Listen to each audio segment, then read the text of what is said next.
To get a clear picture of our true history, you have to completely do away with the official narrative. Electricity has been commonly used throughout the ages.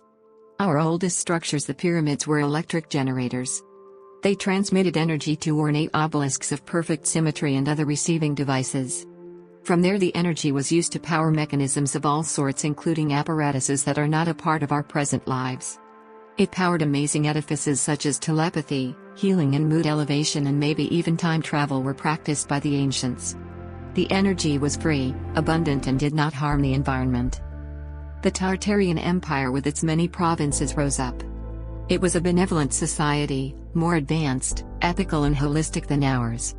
Star forts were built, which are not forts at all but huge star-shaped circuitry areas.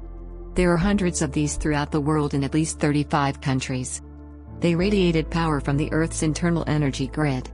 The Statue of Liberty is placed on an old star fort. The statue originally radiated light from its torch. It is native to America, and to fit the official narrative, the torch was extinguished and a story was made up that the statue was built in France as a gift. Russia was the center of the imperial Tartarian world, with the Kremlin in Moscow as its center. The books of Nehemiah and Ezra in the Old Testament is supposed to describe the dimensions of the Temple of Solomon. But it doesn't. What it does describe exactly is the dimension, walls, gates, towers, and the areas of the Kremlin. Much of the Old Testament and its literature was actually stolen from Tartaria and modified to create a fictional account of the history of Israel. This was done to sell their religion, which placed the converters in positions of power within other countries. The steps of the temple in Jerusalem are huge. Intermediate steps have been placed so that the average person can walk up the stairs. The temple was originally built for giants.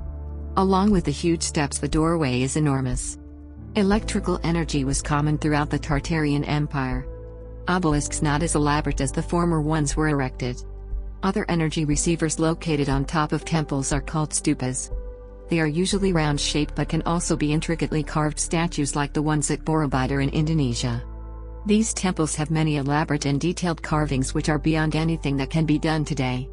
They range from symbolic renderings of the planetary gods to humans engaging in sex in all sorts of positions. The vibrant energy in these places, I'm sure, catapulted one's sex life. Temples, cathedrals and mosques were places of energy production. They had nothing to do with religion. Pictures from the middle 1800s show the digging out of this mud flood in partially buried communities. Even today one can see buildings with the lower floor and its windows beneath ground level. Some of the recently dug out former streets which are underground are now tourist attractions. The Paris catacombs are the remains of people killed in the early 1800s by energy weapons. Cities across America have a date of conflagration and destruction where most of the old buildings were destroyed. The new controllers want the memory of the old culture removed. Look more closely at the old buildings in your town. Evidence of Tartarian work abounds. Are there old stone buildings with perfect symmetry and remarkable detail? That may have been converted to a city hall? Engineering marvels with marble pillars that are now federal buildings. Elaborate and lavishly ornamented buildings in big cities that now have the name of some corporation. What happened was the Freemasons came and took control of the Freemasonry. Are there statues or towers that seem out of place and are too skilled in craftsmanship for the early pioneers? Old mansions with elegant, efficient and highly elaborate energy radiators that are mistaken for fireplaces? Are the support pillars of old bridges arc-shaped consisting of big stone blocks? You can also see remnants of the old culture from large carved stones that are just lying around. And if they're tall and smooth on each side, maybe they were once obelisks. Do you ever wonder how towns and cities could spring up so fast in the late 1800s when America was supposed to be still in Wild West mode? The truth is the cities were already built. Only in the later 1800s did most of these vacant cities get repopulated. But some areas like the Bronx in New York remain empty, and the excuse was urban decay. Who's the richest and most influential people in your town? Chances are they had ancestors who were given vast tracts of land because of their connections to the new controllers. Nepotism is the rule and favoritism is being played out. The word nepotism is derived from nephew, which originally meant the illegitimate sons of the Pope whom had privileges and offices conferred upon them.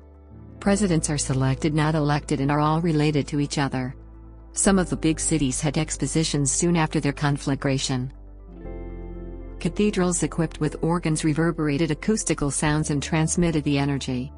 Towers of all sorts were built as receiving stations. Some remain, such as the ones in Nepal. Towers such as Big Ben in London were originally energy transmitters also. Buildings were equipped with aerial antennae. Globes were placed under the antennae to amplify the energy.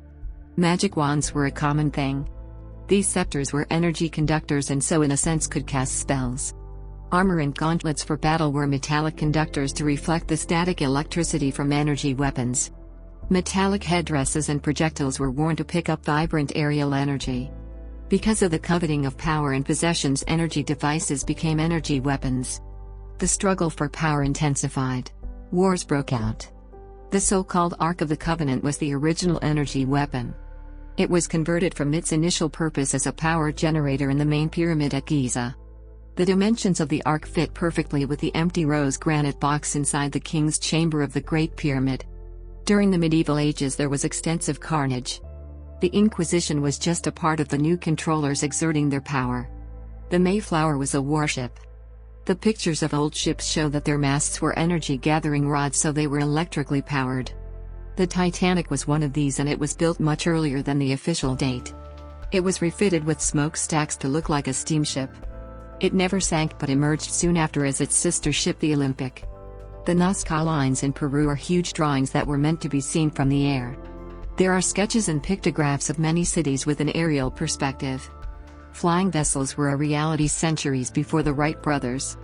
The Hindenburg was one in a long line of airships. It was intentionally destroyed by filling it with flammable gas to promote the idea that they are unsafe. There are two famous pictures from the 1800s of airships. One over Paris and one over San Francisco. These Zeppelin-like aircraft were also used for destruction. From above, energy weapons were unleashed to incinerate cities and eradicate the citizens. During the time period between 1811 and 1819, great disasters such as the New Madrid earthquake and the Tambora volcano fell upon the world. Temperatures plummeted. People had to flee the north because of the extreme cold. Energy weapons took out whole cities. They also destroyed pyramids and obelisks and rendered them inoperative. As seen in pictures in the early 1800s, cities were devoid of people. The burned-out towns in the south were not the result of invading Yankees. They were destroyed during the 1811 to 1813 time period. There is mud filling the streets. This was the ground acting in response to very high levels of radiation.